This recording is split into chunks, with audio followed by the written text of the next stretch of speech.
Rolling. Yep. Okay. Sally Evans. Thank you for joining us today. You're welcome. I'm going to take you back to April 3rd. You probably don't have a lot of memories before the tornado because you were young. Describe your situation on April 3rd of 1974. Well, back then I was Sally Beth Allen. Evans is my married name. I was a first grader at Central Elementary, and I lived behind the high school in a subdivision. I lived on Park Lane, and I guess the way birds fly, we would have been right behind the path of destruction, or beside it. I got off the school bus and walked up to the neighbor's house. My mom was there, and they were kind of chatting about the weather that day.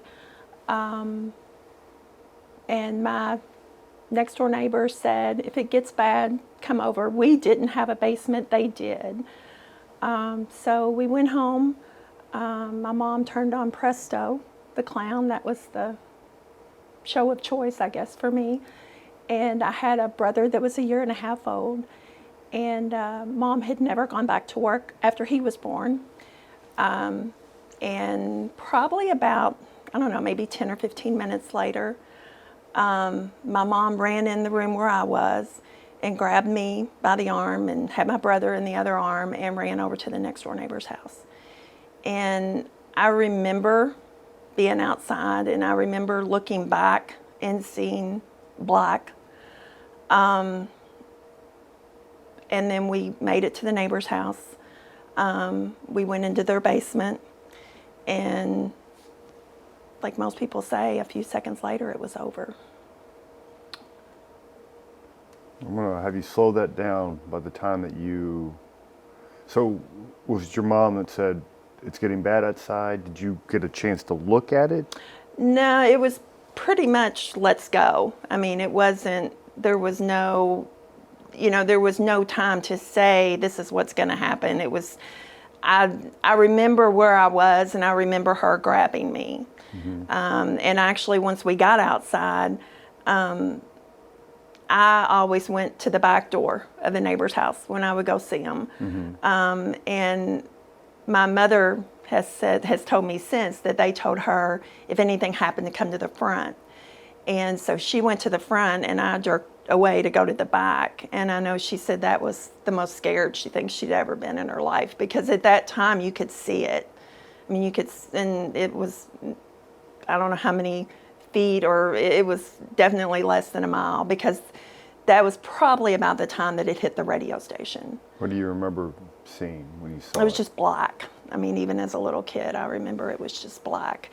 I've had people ask if I could see light on either side, and I don't remember that. Of course, looking back, based on how large they said it was, and based on where I was, I probably couldn't see anything but black. Yeah. But yeah, I do remember how black it was. So you sought shelter, and then you said you were kind of on the edge of the damage path, or? We were probably, I mean, as far as city blocks, maybe, I would say maybe a block or block and a half away from the street, the main street of town that it went through. So not too far. We had windows blown out. There were no houses in our neighborhood that were lost, but we were pretty close. So what do you remember following the passage of the tornado, and do you remember seeing all the destruction? Oh yeah, I mean, I think I told you, it as a 6-year-old, it's probably the first, I guess, events that I really remember chronologically in my life. I remember the first day of kindergarten or things like that, but I remember pretty good details from that time. My great-grandmother was killed in the storm. She was with my uncle at the time, my great-uncle at the time, and their house was on Green Street, which most people refer to as the hardest hit area. I think it was definitely the largest loss of life. I've heard people say a third of the lives lost or a half, but there were several right there on that small street, and she was one of them. My great uncle, Let Craycroft, survived. He was injured, probably a lot more severely than what we accounted for, that anybody accounted for. He was treated that night, but he wasn't taken to a hospital. Can you describe what happened to him? Well, he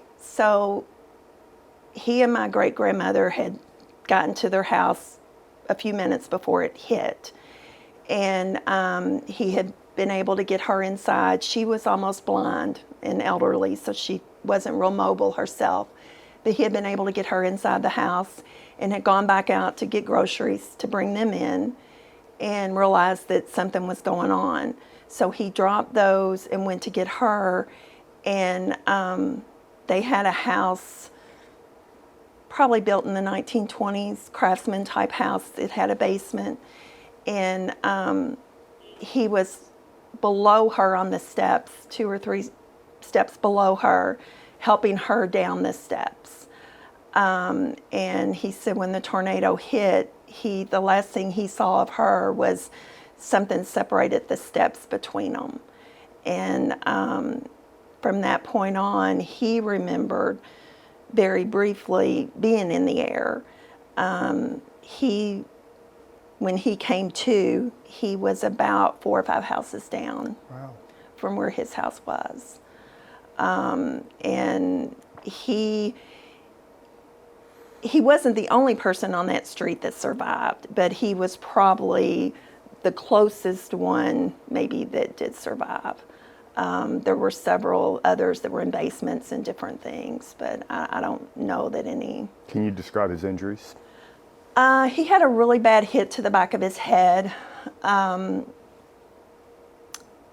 Later on, years later, they said it probably did a lot of damage to his optic nerve. He ended up being blind for probably the last 20 years of his life. He lost a lot of blood. I mean, they got to our house about probably 30 minutes after the storm, and not that I knew it at the time as a 6-year-old, but from what I do remember seeing him at the time, he was definitely in shock. He walked all the way from his house down to where my aunt was. She worked at RECC, which was also destroyed. And he walked down there to check on her with no shoes on. Wow. And then they both walked to our house with no shoes on. Or he didn't, she did. She had shoes. But yeah, he was in shock. But I think, honestly, and I can say this as a 6-year-old, probably most of the adults in our town at that time, even if they weren't as injured as he was, most of them were in some sort of shock, sure. I would say, just, for what they saw and what they had to do. I mean, you mentioned your aunt. She's got a story from that day too, doesn't she? She worked, she was an accountant, bookkeeper that worked at RECC. And I don't know the exact number. I would say probably 30 women were there. And there had been a tornado a couple of days before that did a lot of wind damage. I think it may have destroyed some structures, but I think it was mostly wind damage on April 1st. And they had a crew that was down in Breckinridge County that they were repairing some lines down there that had been destroyed that day. And of course, no cell phones, it was 1974. But they had radios, and they radioed back to the men at RECC and said, get everybody into the basement. Go on, we think it's headed your way. And so they had a little bit of a warning, which, looking back, had they not, they probably would have passed away because that area was destroyed. My mom, up until the time my brother was born, a year or so before that, she worked at a beauty shop across the street from there. and that shop was destroyed, and both of the women there were killed. So, you know, it probably wouldn't have been a good situation. Right. But they all survived. They made it to the basement, and of course came out, and everything was gone. Right. You know, that it's got to be particularly difficult for a 6-year-old to comprehend what happened. And I'm sure it's taking you a lot of time to wrap your mind around what actually happened. How did you do when it got stormy after that? Well, I mean, I think immediately after that, probably the saving grace, if there was one, for the kids in this community was that none of the schools were destroyed. So we got to go back to school fairly quickly, considering, I guess.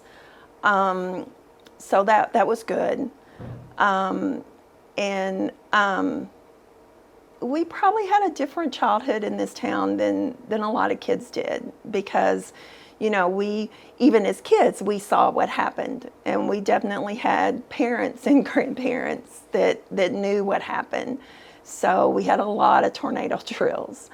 And even, you know, even as an adult, I guess the next really bad tornado that I was part of was in 1996 when it hit Bullitt County. Shepherdsville.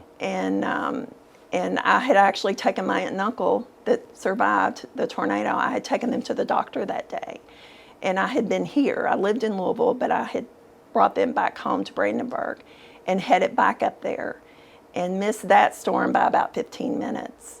But seeing the destruction of that storm brought back a lot of memories for me. So yeah, I'm sure there's a lot of kids, of course we're all in our 50s now, from that time period that, like myself, we probably have some PTSD of, you know, what we went through. Do you still get nervous when there's a tornado warning? Oh yeah, yeah. And you feel, you know, a special, I guess, connection, maybe not in a good way, to the communities that go through it, because you knew what yours went through. You know, almost any bad storm that hits like that, where there's a lot of destruction, and they go in and they do the interviews afterwards, it seems like I always find, you know, the children and you know, there's always a child standing there. And yeah, you think about, you know, what it was like to be that little kid. Mm-hmm. For sure. So, looking back, and you being so connected with this community, what are your takeaways from April 3rd, 1974? I mean, it shaped this community. It probably, I mean, 50 years from now, there will probably still be some things around here after we're all gone that will be here or not be here because of what happened that day. I think in a lot of ways we're a closer community because of it, because there's still a lot of families here in the community that did lose someone or lost a house or had their life changed. So, you know, I went to college when I graduated high school and lived in Louisville for several years. I've moved back permanently about 5 years ago. So I've not lived in too many places, but there is a different sense of community here. And that's probably not the only reason, but I think it's one of them. Okay. Any final thoughts? I don't know. You know, I'm grateful that you're doing this. You know, I'm 56. My aunt and uncle were in their 50s when this happened. And, you know, this is probably, you hate to call it an anniversary because sometimes it's an anniversary none of us want to think about, but it's probably the last one that a lot of us that were there, especially those that were there as adults, you know, I think it is important to get the story out. Yeah, absolutely. Well, that's what we aim to do, and you definitely helped with that today. So Well, thank you. Thank you, Sally. Thanks. I appreciate it. 1 second. Just sit there. I'm going to take 30 seconds